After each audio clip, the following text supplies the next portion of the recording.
Welcome to RTV. నేను మీ శ్రీనివాస్. ఆ నియోజకవర్గంలో గెలవాలన్నా ఓడాలన్నా ఒక కుటుంబం ప్రాముఖ్యంగా ప్రధాన భూమికి పోషిస్తుంది. ఆ నియోజకవర్గం బాపట్ల జిల్లా సంశయాత్మక నియోజకవర్గాల్లో ఒకటి అద్దంకి నియోజకవర్గం.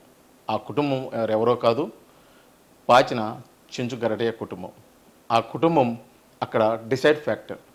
కానీ ఇటువంటి సందర్భంలో గత 4.5 సంవత్సర కాలంగా అద్దంకి నియోజకవర్గం వైసీపీ బాధ్యతలు మోసినటువంటి బాచిన కృష్ణ చైతన్య యువకుడు, విద్యావంతుడు, నియోజకవర్గానికి మంచి అభివృద్ధి పదంలో నడిపిస్తారని ఆశపడిన ప్రజానికానికి, అదేవిధంగా పార్టీ శ్రేణులు కూడా వైఎస్ జగన్ ఒక్కసారిగా షాక్ ఇవ్వటం జరిగింది.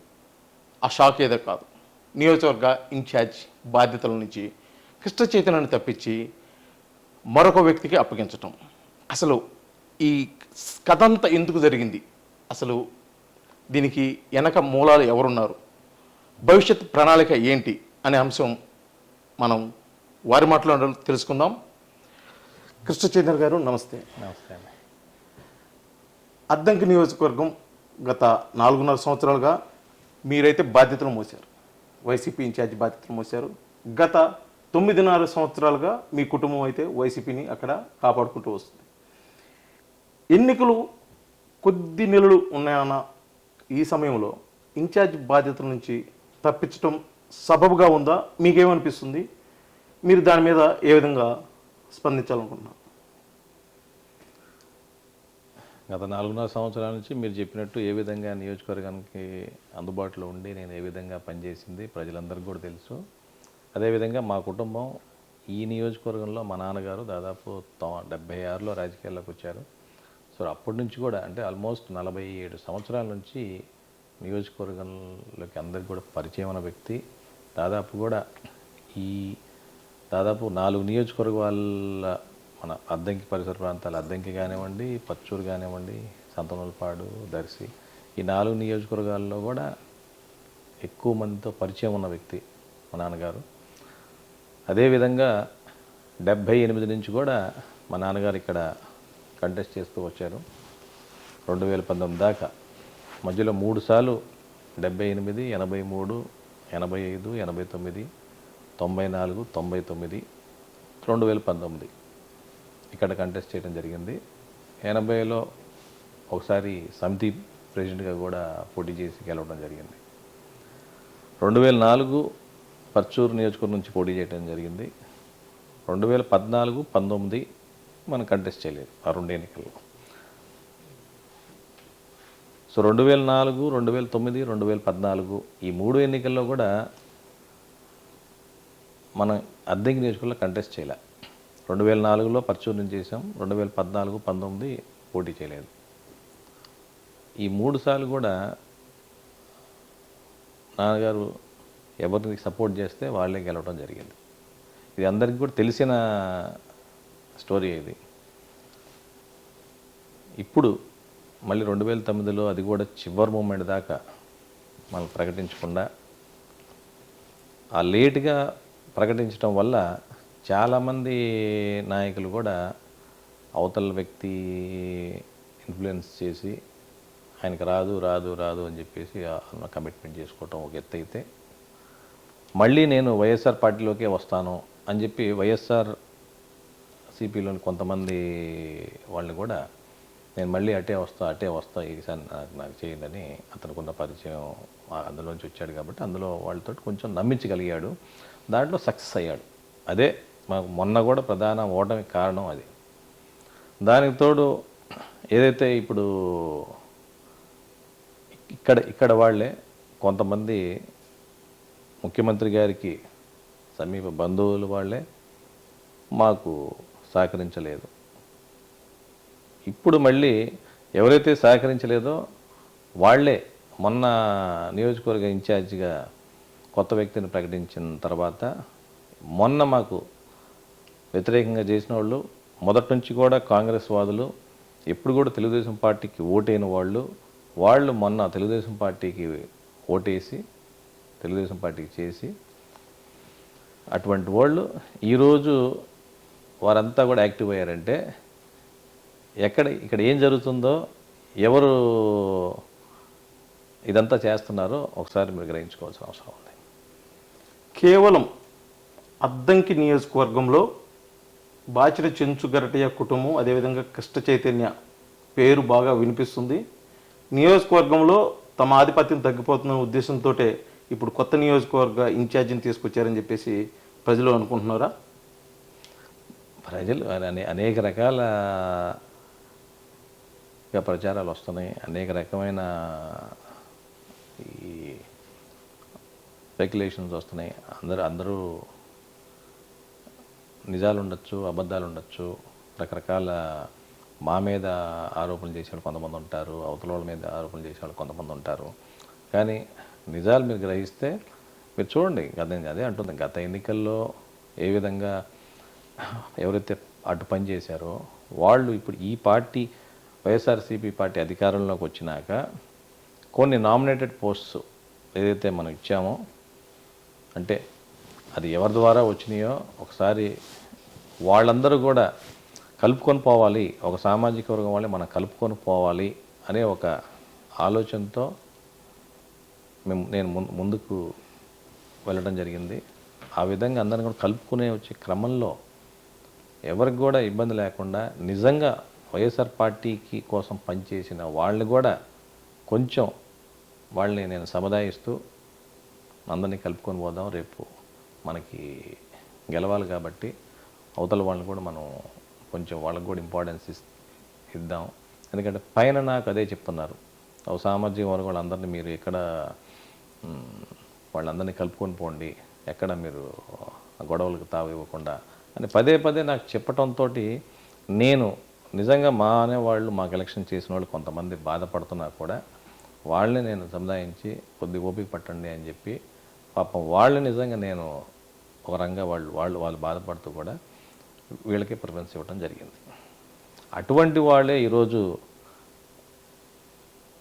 కొత్త ఇన్ఛార్జ్ ప్రకటించినాక ముందు ఉన్నది వాళ్ళే. ఒకసారి మీకు నేను అబద్ధం చెప్తున్నానో లేక ఆరోపణలు చేస్తున్నానేదో పక్కన పడేస్తే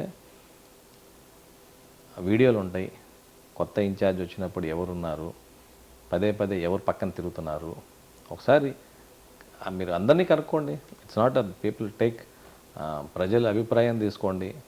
ఎవరు ఇప్పుడు అక్కడ ఉన్నారు, గత ఎన్నికల్లో ఎందుకు చేయలేదు, ఇప్పుడు ఎందుకు వాళ్ళు అంత ముందుండి నడిపిస్తున్నారు, ఏంది మేము చేసిన తప్పేంటి, ఎక్కడ లోపం ఉంది, ఎవరు ఇంతకుముందు రాని వాళ్ళు ఈ నియోజకవర్గానికి రాకుండా ఏదన్న వాళ్ళు ఇవాళ స్వయంగా దగ్గరుండి ఫోన్లు చేస్తూ ముందుండి ఏ విధంగా నడిపిస్తున్నారో ఒకసారి ఇది అదే మీరే గమనించుకోవాల్సిన అవసరం ఉంది. కేవలం జిల్లా మీద పట్టు కోసమే ఎక్కడైతే తన ఆధిపత్యం కోల్పోతున్నామన్న ఉద్దేశంతో మీరు చెప్పలేని పేరు మాజీ పార్లమెంట్ సభ్యులు టీటీడీ చైర్మన్ వైవి సుబ్బారెడ్డి ఒంగోలులో, అదేవిధంగా అద్దెంకిలో కూడా నియోజకవర్గపై తన ఆధిపత్యాన్ని కొనసాగిస్తూ కేవలం ముఖ్యమంత్రి వైఎస్ జగన్ కుటుంబానికి చాలా సన్నిహితుడు, వరుసకి బాబాయ్ అవుతాడు. ఆ ఇదితోటే ఇవన్నీ చేస్తున్నాడు అని చెప్పేసి కూడా ఒక ప్రచారం అయితే ఉంది. దానిపై మీరేమంటారు? ఇప్పుడు నేను కాంట్రవర్సీకి పోదలుచుకోలేదు. ఉన్న వాస్తవాలు అందరికీ తెలుసు. ఎవరు నడిపిస్తున్నది, గౌరవ ముఖ్యమంత్రి గారి మీద నాకు పూర్తి విశ్వాసం ఉంది. ముఖ్యమంత్రి గారి ఆలోచన అయితే కాదు. ఎవరు ఇదంతా చేస్తున్నది ప్రజలందరికీ తెలుసు, మీకు తెలుసు, అందరికీ తెలుసు.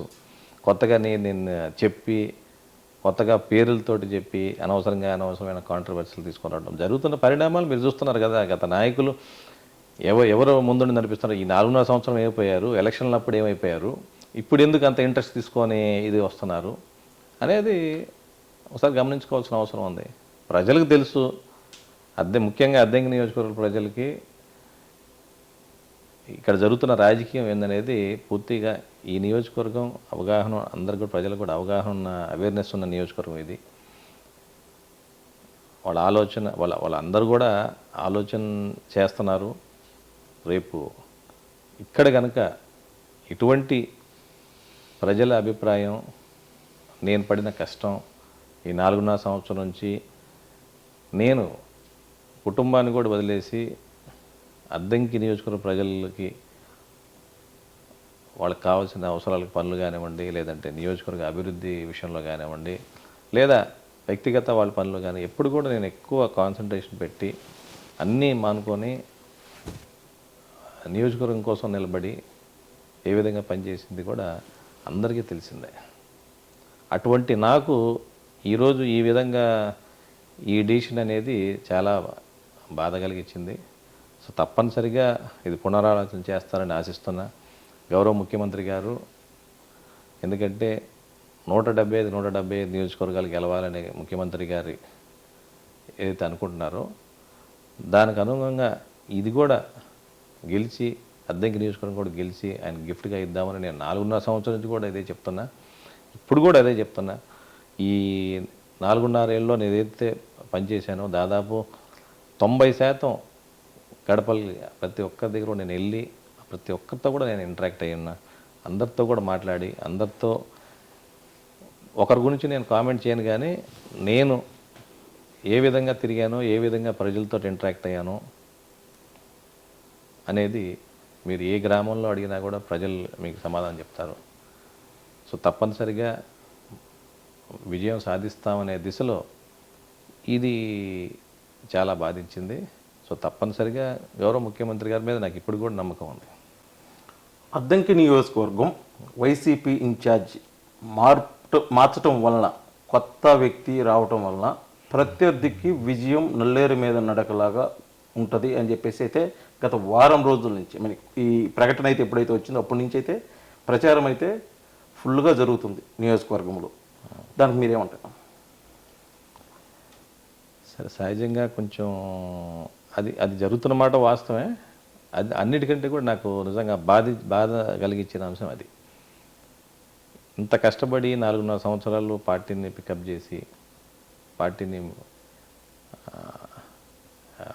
గెలుపు దశలో నిలబెట్టేదాకా తీసుకొచ్చిన సమయంలో ఇటువంటిది జరగటం, అవతల పార్టీ వాళ్ళు మేము ఇంతతో గెలుస్తాం అంతతో గెలుస్తాం అదని బెట్టింగ్లు కాస్తుంటే నిజంగా నాకు చాలా బాధించింది.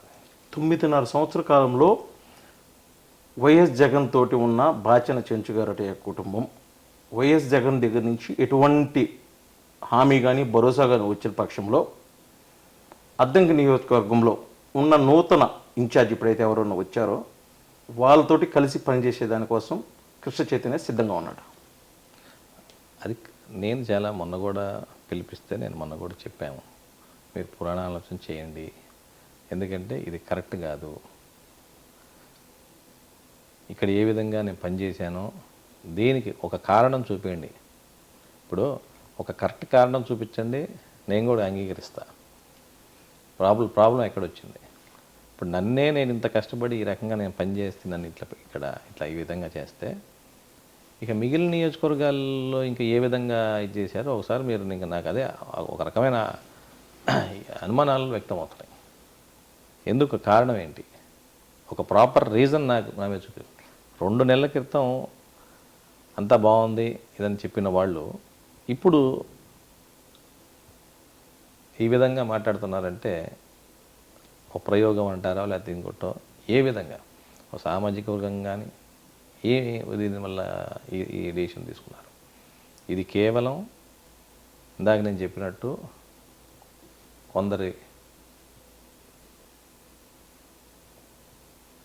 కొంచెం వేరే శక్తుల వల్ల ఇది జరిగింది. కానీ గౌరవ ముఖ్యమంత్రి గారైతే ఈ నిర్ణయం తీసుకుంటున్నారని నేను చెప్పను. ఎందుకంటే గత ఫిబ్రవరిలో, అంటే ఈ 2023 ఫిబ్రవరిలో ఒకసారి నేను గౌరవ ముఖ్యమంత్రి గారిని కలిసినప్పుడు నేను నాన్నగారు, ఆ సందర్భంలో కూడా నాన్నగారు ఎమ్మెల్సీలు వస్తున్నాయి, అప్పుడే ఎమ్మెల్సీలు అడిగారు. ఎమ్మెల్సీ ఏదన్నా నాన్నగారు అడిగితే, అన్న ఒకే కుటుంబంలో 2 ఇస్తే అది రాంగ్ మెసేజ్ వెళ్తుంది, మనోడు పోటీ చేస్తున్నాడు కదా, అది ఈసారి చూద్దామని తర్వాత అన్నారు. 2024లో బాచిన కృష్ణ చైతన్య వైసీపీ నుంచి బరిలో ఉంటున్నాడా, లేని పక్షంలో ఇండిపెండెంట్గా అదే అద్దంకి నియోజకవర్గం నుంచి బరిలో ఉంటాడా? అది కాలమే నిర్ణయిస్తుంది. అంటే నాకైతే పూర్తి విశ్వాసం ఉంది, నేను వైఎస్ఆర్ పార్టీ నుంచి నేను కంటెస్ట్ చేస్తున్నానని. నాకు ఇప్పుడు కూడా అదే చెప్తున్నా. నేను గౌరవ ముఖ్యమంత్రి గారి వారి మీద పూర్తి విశ్వాసం ఉంది, పూర్తి నమ్మకం ఉంది. నాకైతే ఎటువంటి వేరే ఆలోచన అనేది లేదు. సో తప్పనిసరిగా గౌరవ ముఖ్యమంత్రి గారు పునరాలోచిస్తారు. సర్వే జరుగుతుంది. సర్వే ప్రకారం తప్పనిసరిగా ఆలోచన చేస్తారని ఈరోజు కూడా నేను నమ్ముతున్నాను. అదేవిధంగా కృష్ణ చైతన్య ఒకవేళ వైఎస్ జగన్మోహన్ రెడ్డి మరొకసారి పునరాలోచన చేసి అవకాశం ఇస్తే అద్దంకి నియోజకవర్గానికి మీరు ఒక ప్రణాళిక అయితే ఏర్పాటు చేసుకున్నారు గత 4.5 సంవత్సర కాలంలో. అది ప్రజలకు ఇప్పటి వరకు కొంత పాదయాత్ర ఇంటింటికి తిరుగుతా చెప్పడం జరిగింది. ఇప్పుడు ప్రత్యేకించి ఈ సందర్భంలో ఒకవేళ మరీ ఒక్కసారి పునరాలోచించేసి మీరు చెప్పిన విధంగా వైఎస్ జగన్మోహన్ రెడ్డి గారి కృష్ణ చైతన్యకి మరొకసారి అవకాశం ఇస్తే ఇన్ఛార్జ్ వేరు, అభ్యర్థి వేరు అవ్వచ్చు, అవ్వకపోవచ్చు. ఈ సందర్భంలో ఒకవేళ ఇస్తే మీ ప్రణాళిక ఎలా ఉండబోతుంది? మధ్యలో ఇదో చిన్న ఏమంటారు, ఒక యాక్సిడెంట్ లాగా అనుకొని ఒక 10 రోజులు మనం ఒక చిన్న దెబ్బ తగిలితే ఒక 10 రోజులు మనం రెస్ట్ తీసుకుంటాం, మనం కొంచెం ఇబ్బంది ఫీల్ అవుతాం, అంతే అనుకొని మళ్ళీ మనం యథావిధిగా మనం ప్రజల్లోకి వెళ్తాం. తప్పనిసరిగా విజయం సాధిస్తాం. నేను ఇంతకుముందు కూడా చెప్పాను, ఇప్పుడు కూడా నేను చెప్తున్నాను. ఎందుకంటే నాకు పూర్తి ఈ 4.5 సంవత్సరాలని పార్టీని ఏ విధంగా నిలబెట్టామనేది అందరికి కూడా తెలుసు. ఇప్పుడు అంతా కష్టపడి అంతా ఇచ్చేసి ఎవరో వచ్చి దాన్ని చేస్తారంటే, అది లీడ్ చేస్తారంటే అది బాధగా ఉంది. ఎందుకంటే అది లీడ్ చేసే వ్యక్తి ఇప్పుడు నాకంటే అర్హత ఏంటి, నాలో మైనస్ ఏంటి, అది చూపించి ఇప్పుడు నాకంటే ఏదన్నా ఎవరో ఒక కొడాలి నాని గారో అది ఇంకో అటువంటి వ్యక్తిని పెట్టారంటే ఓకే, నేను కూడా నమ్ముతా. ఓకే పర్లేదు, నాలో ఏమన్నా లోపం ఉందో, ఇంకా మంచి అభ్యర్థి కావాలేమో అని సరే, నా సామాజిక వర్గమే, మాజీ మంత్రి, ఇప్పుడు దాకా అతను కూడా ఓటమి లేదు, మంచిగా మాట్లాడగలుగుతారు అనేది అదే ఒక దీటైన వ్యక్తి అనేది నేను నమ్ముతా. ఓకే ఇట్లా పరిస్థితి ఇది అంటే బాధగా ఉన్నా అర్థం చేసుకొని సపోర్ట్ చేయడానికి ప్రయత్నం చేస్తా. అద్దంకి నియోజకవర్గంలో 2024 ఎన్నికల్లో గెలుపు గుర్రం ఉన్న కృష్ణ చైతన్య వైసీపీ నుంచి అవకాశం రాని పక్షంలో అక్కడ ప్రజానికానికి మీరు చెప్పిన హామీలు అయితేమే, మీరైతే చేస్తానన్న సేవలు చేసేదానికోసం మిమ్మల్ని నమ్ముకున్న పార్టీ శ్రేణులు కానీ, మీ అభిమానులు కానీ, మీ కార్యకర్తల కోసం ఇండిపెండెంట్గా పోటీ చేస్తారా, చేయరా? అది నేను ఇప్పుడు it's too early to decide అని. ఎందుకంటే ఇంకా నా 3 నెలలు 4 నెలలు టైం ఉంది. ఆ రోజు పరిస్థితిని బట్టి అప్పుడు ప్రజలు ఎవరైతే మనం నమ్ముకున్న క్యాడర్ ఉన్నారో వాళ్ళందరితో డిస్కస్ చేసి వాళ్ళ అభిప్రాయానికి అనుగుణంగా ముందుకు పోవాలి. కానీ నేను ఒక్కడనే డెసిషన్ తీసుకొని నేను నిర్ణయించేది కాదు ఇది. ఎందుకంటే నా వెనుక ప్రజలు ఉంటేనే, క్యాడర్ ఉంటేనే నేను ముందుకు వెళ్ళగలుగుతా. కానీ నేను ఇండివిజువల్గా నేను డిసైడ్ చేయడానికి ఇదేం నా సొంత వ్యాపారం లేకపోతే వేరే ఫ్యామిలీ మ్యాటర్ కాదు ఇది. సో ఇట్ ఈజ్ పబ్లిక్లో ఉండేవాళ్ళని, పబ్లిక్ తోటి మాట్లాడి ఎవరైతే నన్ను సపోర్ట్ చేసిన ఇన్ని రోజులు, ఎవరితో నాతో అనేవాళ్ళు నాతో నడిచారో, నన్ను ముందుండి నడిపించారో వాళ్ళందరి అభిప్రాయం తీసుకోవాలి. ఎందుకంటే గతంలో కూడా నాన్నగారు ఇటు అటు ప్రజలకు అనుగుణంగా, క్యాడర్కి అనుగుణంగానే స్టెప్స్ తీసుకున్నారు. ఎందుకంటే వాళ్ళేంది కృష్ణ చైతన్య అనేది నథింగ్, ఎవరైనా అదే. ముఖ్యమంత్రి గారు కూడా కాంగ్రెస్ పార్టీ నుంచి ఎందుకు పోరాడి సాధించుకున్నారు. సో తప్పనిసరిగా ముఖ్యమంత్రి గారే ఆదర్శంగా తీసుకొని నేనేం కూడా పోరాడి సాధించుకుంటాను. ఏదైతే మీరు అనుకుంటున్నారో వైఎస్ జగన్ ముఖ్యమంత్రి గారు మీకైతే మరొకసారి అవకాశం ఇవ్వాలి, మీరు అనుకున్న విధంగా ప్రజలకు మెరుగైన సేవలు అందించాలని చెప్పేసి ఆర్టీవీ తరఫున కూడా మేము కోరుకుంటున్నాం సార్. ధన్యవాదాలు. ఇది మొత్తానికైతే అద్దంకి నియోజకవర్గం వైసీపీ ఇన్ఛార్జ్ బాధ్యతల నుంచి ఇటీవల కాలంలో తప్పిపోబడిన బాచిన కృష్ణ చైతన్య నేను ఇప్పటికీ నమ్మకంగానే ఉన్నాను. వైసీపీ అధిష్టానం మరొకసారి పునరాలోచన చేస్తుందని నేనైతే నమ్ముతున్నాను. పార్టీతో కలిసి పనిచేయాలా లేకపోతే ఇండిపెండెంట్గా నా ప్రజలకి నన్ను నమ్ముకున్న వారికి అద్దంకి నియోజకవర్గంలో సేవ చేయడానికి ఎటువంటి నిర్ణయం తీసుకుంటుంది కాలమే సమాధానం చెబుతుంది. దానికి ఇంకా కొంత సమయం ఉంది. అయినప్పటికీ ఇప్పటికీ వైసీపీ పార్టీ అధిష్టానాన్ని నమ్ముతున్నాను అని చెప్పేసి తెలియజేస్తున్నారు. వీడియో జర్నలిస్ట్ లక్ష్మణ్తో శ్రీనివాస్, ఆర్టీవీ, ఒంగోలు, ప్రకాశం జిల్లా.